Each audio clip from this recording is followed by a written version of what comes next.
Welcome to my YouTube channel with Yugen Pandey sir. First of all, you must subscribe, share and like to my videos. यदि आप नए हैं तो channel को like करें और सर्वप्रथम सब्सक्राइब करें, जिससे आपको सभी प्रकार के कंटेंट, सभी प्रकार के टीचिंग मटेरियल, टीचिंग टर्म्स आपको समय समय पर प्रोवाइड होते रहेंगे और आपको ये videos bar bar again and again जब देखना चाहिए और जब देखेंगे तभी आपको पूरी तरीके से कॉन्सेप्ट समझ।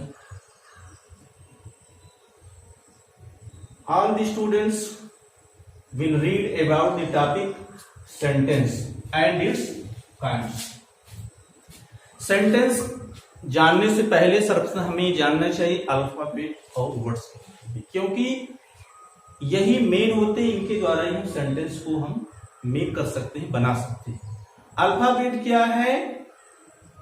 Means A to Z is called alphabet, लेकिन हम इन्हें दो भागों में डिवाइड करते हैं, वॉवेल एंड कॉन्सोनेंट, और ये भी जानते हैं कि एक किसी भी अल्फाबेट को हम डिवाइडेशन नहीं कर सकते। Means alphabet stand means never divided in different parts, means ये इसका एक पार्ट होता है, इसमें डिवाइडेशन नहीं होता है, मीन्स इसके टुकड़े नहीं कर सकते, उन्हें हम अल्फाबेट कहते हैं, वर्णमाला कहते हैं, अक्षर कहते हैं। लेकिन हमें ध्यान देना चाहिए कि दो या दो से अधिक अक्षरों से मिलकर ही शब्द बनते हैं। सपोज दैट, मान लीजिए क्या है, अगर मैं एच में लेता हूं एक अल्फाबेट और दूसरा ई लेता हूं तो क्या आपका वर्ड बना ही, इसका एक मीनिंग कर रहा है। लेकिन दूसरा है कि आप ले रहे हैं लेकिन इसका कोई भी अर्थ नहीं है, इसलिए ये वर्ड आपका सही है, वर्ड गलत है। अर्थात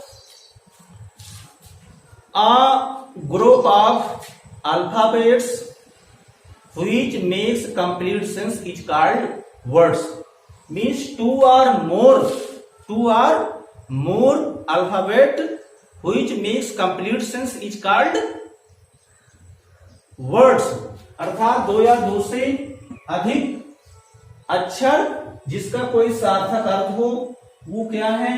शब्द है। लेकिन यदि दो या दो से अधिक शब्द हैं, अब अवसरी अक्षर हैं और वो सही अर्थ नहीं प्रकट कर रहे हैं तो वो शब्द नहीं कहलाते।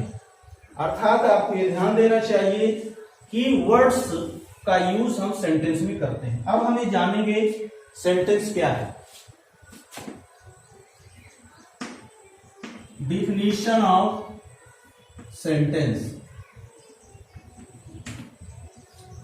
Means a group of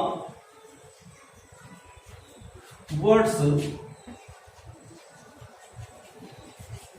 arranged in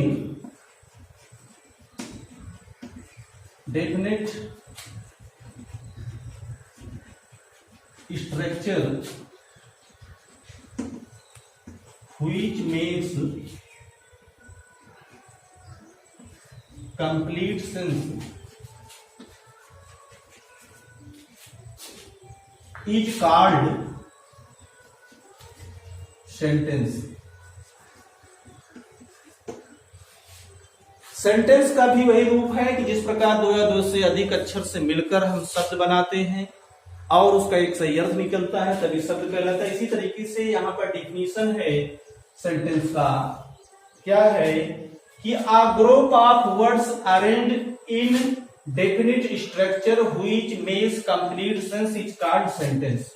Means अक्षरों का ऐसा समूह जो एक निश्चित संरचना में अरेंज्ड हो, व्यवस्थित हो और which makes complete sense जो सही अर्थ बताते हो अथवा एक्सप्रेस करते हो, उन्हें हम सेंटेंस कहते हैं। तो सेंटेंस की परिभाषा आपको समझ में आ गई होगी कि two or more words arranged in definite structure which expresses complete sense is called sentence. दो या दो से अधिक शब्दों का एक ऐसा समूह जिसका कोई अर्थ हो वो क्या कहलाता है? सेंटेंस कहलाता है। ठीक है, आप ध्यान दीजिएगा, सेंटेंस के स्ट्रक्चर के लिए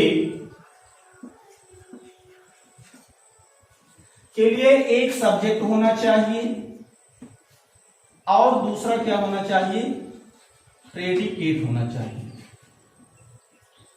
तो सब्जेक्ट उद्देश्य होना चाहिए, प्रेडिकेट विधेय होना चाहिए। अब प्रेडिकेट के विभिन्न पार्ट हैं, इसको हम नेक्स्ट क्लास में पढ़ते हैं। इसमें वर्ब का प्रयोग किया जाएगा, ऑब्जेक्ट का प्रयोग किया जाएगा, कॉम्प्लीमेंट का प्रयोग किया जाएगा, डिफरेंस ऑब्जेक्ट का प्रयोग किया जाएगा। कभी कभी क्या होता है कि सब्जेक्ट नहीं होता है, केवल प्रेडिकेट रहता है। इंपरेटिव सेंटेंस में उसका स्ट्रक्चर अलग होगा। तो सिंपली हम यहां जानते हैं, उसके बाद जब काइंड्स के बारे में पढ़ेंगे तो इसके बारे में जानने का प्रयास करेंगे। For example,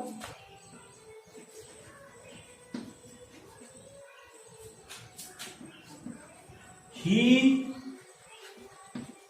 wants to go, ध्यान दीजिएगा, ही यहां पर क्या है, सब्जेक्ट है, wants to go, थोड़ा और इसको इंक्रीज कर दीजिए, ये आपका सब्जेक्ट है, ये आपका प्रेडिकेट है। इससे थोड़ा छोटा सेंटेंस मुझे सर्वप्रथम लेना चाहिए। राम वेंट, दो सेंटेंस हैं, राम आपका सब्जेक्ट है, वेंट आपका प्रेडिकेट है। परिभाषा क्या कह रहा, आ ग्रुप ऑफ वर्ड्स, एक ग्रुप में कितने ग्रुप हैं, दो वर्ड्स ग्रुप, दो वर्ड्स है, Ram and went. A group of word, फिर कह रहा arrange in definite structure, means subject with predicate. देख रहे हैं यहां पर, ये आपको पता है सब्जेक्ट आएगा फिर प्रेडिकेट। फिर कह रहा व्हिच मींस कंप्लीट, जो सही अर्थ प्रकट हो। मींस कहने का तात्पर्य है तीन कॉन्सेप्ट होना चाहिए, ग्रुप ऑफ वर्ड्स होना चाहिए, इसका अरेंजमेंट करेक्ट होना चाहिए और इसका मीनिंग, ये मीनिंगफुल होना चाहिए, मीनिंगफुल होना चाहिए, तभी इसका क्या होता है, सही अर्थ प्रकट होता है। ये three concept means group of words, arrangement structure सही होना चाहिए, मीनिंगफुल होना चाहिए। अगर ये किसी भी वाक्य में ये तीन कॉन्सेप्ट कंप्लीट कर रहे हैं तो ये जान लीजिए ये सेंटेंस होंगे, अदरवाइज मेरा सेंटेंस रॉन्ग होगा। तो अर्थ क्या है इसका, राम गया, राम जाता था। अगर इसको सपोज दैट मान लीजिए बेंड को इधर कर देते, राम को उधर, गया राम, तो इसके सीधे से यहां भी दो मीन्स शब्द है ग्रुप ऑफ, लेकिन इसका मीनिंग देती, इसलिए इसका स्ट्रक्चर बन रहा है, इसलिए आपका एक सेंटेंस है। दूसरा सेंटेंस है he wants to go there, वह वहां जाना चाहता है। अब इसमें ध्यान दीजिएगा, दो केवल, इसमें केवल दो वर्ड्स थे, इसमें 1 2 3 4 5 वर्ड्स हैं। वह वहां जाना चाहता था, तो इसका भी एक क्या है, सब्जेक्ट है, और इस सब्जेक्ट का एक अपना वर्ब है, एक इसका नॉन फाइनाइट वर्ब है, दूसरा क्या है आपका कॉम्प्लीमेंट है। तो वह वहां जाना चाहता था, तो यहां क्या है, ग्रुप ऑफ वर्ड्स है, ग्रुप ऑफ वर्ड्स आप देख रहे हैं फिफ्थ है। अरेंजमेंट इसका करेक्ट अरेंजमेंट है, सब्जेक्ट है, प्रेडिकेट का सभी पार्ट, सर्वप्रथम वर्ब, फिर दूसरा जो नॉन फाइनाइट वर्ब, फिर आपका कॉम्प्लीमेंट, ये भी सही है। तीसरा कह रहा मीनिंगफुल होना चाहिए, अर्थात he want to go there, वह वहां जाना चाहता है। तो कहने का तात्पर्य ये हुआ कि सेंटेंस तभी सही होगा जब उसका एक निश्चित स्ट्रक्चर होगा, एक सब्जेक्ट होगा, उसका अपना एक वर्ब होगा, अकॉर्डिंग टू सब्जेक्ट, सिंगुलर और प्लूरल जैसा होगा, और अर्थात सब्जेक्ट और प्रेडिकेट के अकॉर्डिंग जो अरेंजमेंट सही होगा। और दूसरी बात यह है कि उसका अरेंजमेंट के साथ साथ मीनिंगफुल अर्थ होना चाहिए, तभी हमारा सेंटेंस सही होगा। अब हम एक सेंटेंस छोटा लेते हैं, गो, लेकिन ये परिभाषा थोड़ा गलत हो जाता है, का ग्रुप ऑफ वर्ड्स, इसमें केवल वन वर्ड से गो, जाओ, जाओ मीन्स आप जाइए। यहां पर क्या है, और जो सब्जेक्ट है वो छिपा हुआ है, यू गो, तुम जाते हो, जाओ गो, इसलिए open the door, open the door, दरवाजा खोलो। यहां पर सीधे प्रेडिकेट की बात किया गया है, यहां पर दोनों वाक्यों में 3 और 4 नंबर में क्या है, जो सब्जेक्ट है वो हिडन है, अर्थात छिपा हुआ है। अब हम इसके काइंड्स के बारे में लर्न करेंगे। आप स्क्रीनशॉट लेना चाहते हैं ले सकते हैं और इसको राइट कर सकते हैं।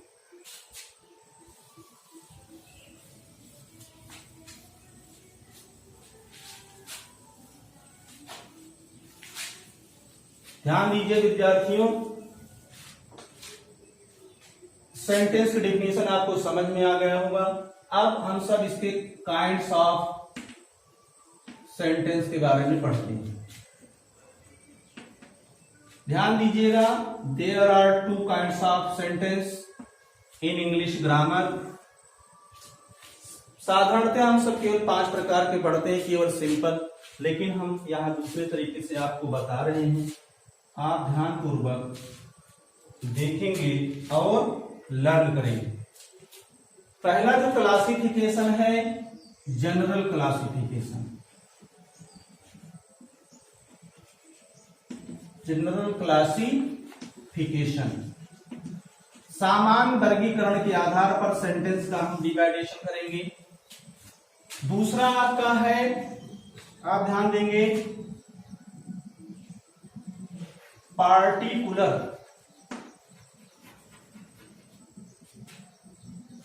क्लासिफिकेशन।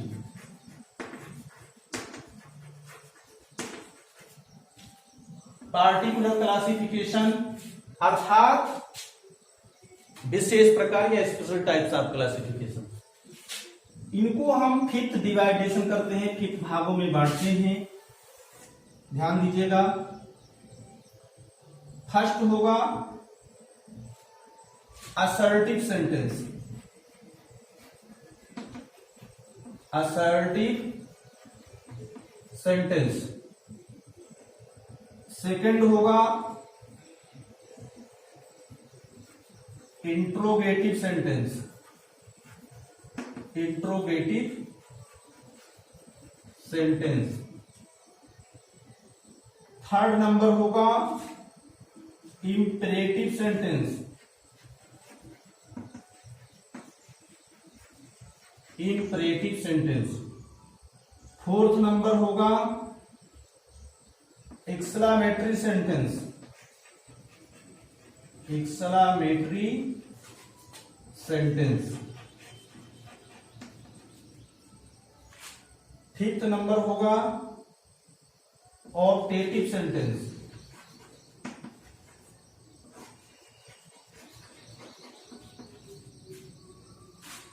सिक्स नंबर होगा कंडीशनल सेंटेंस।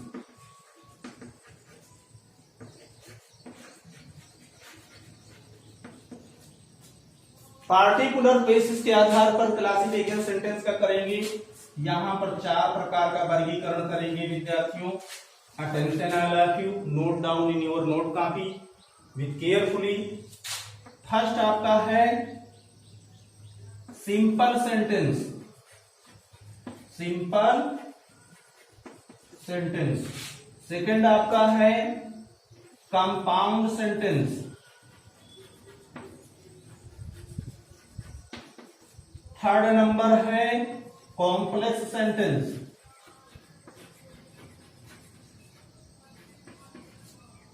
फोर्थ नंबर है आपका मिक्स्ड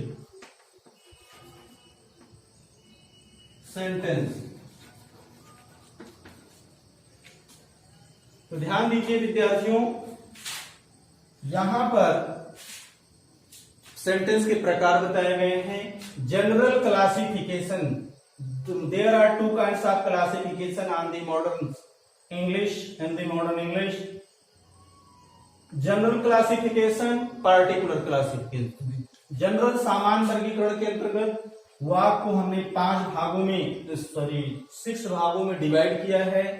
वैसे 5 आपको पढ़ाया जाता है, 6 कहीं केसेस, इसलिए मैंने 6 आपको बताने का प्रयास किया है। असर्टिव सेंटेंस विद सूचक वाक्य, इसमें 2 प्रकार के डिवाइड करते हैं। एक सिंपल असर्टिव होता है जिसे हम अफर्मेटिव कहते हैं, दूसरा होता है सिंपल नेगेटिव। सेकंड है इंट्रोगेटिव सेंटेंस, प्रश्न सूचक वाक्य या प्रश्न बोधक वाक्य। इसमें भी 3 प्रकार के होते हैं, एक यस आर नो टाइप, दूसरा WH टाइप और थर्ड होता है आपका रिक्वेस्ट टाइप। थर्ड नंबर है इंपेरेटिव सेंटेंस, आज्ञार्थक प्रार्थना सूचक वाक्य। फोर्थ है एक्सक्लेमेटरी सेंटेंस, आपका विस्मयाबोधक वाक्य। फिफ्थ नंबर है ऑप्टेटिव सेंटेंस, इच्छावाची वाक्य। सिक्स और लास्ट नंबर है कंडीशनल सेंटेंस। कंडीशनल मीन्स होता है शर्त सूचक वाक्य। पार्टिकुलर क्लासिफिकेशन के आधार पर, बेसिस के आधार पर आप देखेंगे सेंटेंस का स्ट्रक्चर, सेंटेंस के जो प्रकार हैं। फर्स्ट है सिंपल सेंटेंस मीन्स सरल वाक्य। इसमें क्या होता है, एक फाइनाइट वर्ब होती है, अदर नॉन फाइनाइट होती है। दूसरा है कंपाउंड सेंटेंस मीन्स संयुक्त वाक्य। थर्ड है कॉम्प्लेक्स सेंटेंस मिश्रित वाक्य। और फोर्थ है मिक्स्ड सेंटेंसेस, जो विभिन्न प्रकार के मिट होते हैं, मिश्रित जिसे हम कह सकते हैं। इसमें सिंपल, कंपाउंड और कॉम्प्लेक्स सेंटेंस का के स्ट्रक्चर सारे मिले होते हैं। इनसे मिलकर के एक पैराग्राफिकल सेंटेंस बनाते हैं। इसमें मीन्स लास्ट में हम पांच चिन्ह लगाते हैं, मीन्स पूर्ण विराम का चिन्ह लगाते हैं जिसे हम कहते हैं पॉइंट, और पांच का चिन्ह लगाते हैं, और विभिन्न प्रकार की जो सेमी कॉलन है, कॉमेंस का प्रयोग करके हम सेंटेंस को कंप्लीट करते हैं। तो कहने का तात्पर्य हमारा जो जनरल है, ये हम इस प्रकार के जो सेंटेंस यहाँ पर दिए गए हैं, लगभग इस प्रकार के वाक्यों को हम अपने दैनिक जीवन में प्रयोग करते हैं, बोलने लिखने में। तो आप सब इसकी डेफिनेशन को, इसके प्रकार को क्या करेंगे, साइंस याद कर लेंगे, के बारे में पढ़ेंगे और लर्न करेंगे। Thank all of you. Thanks.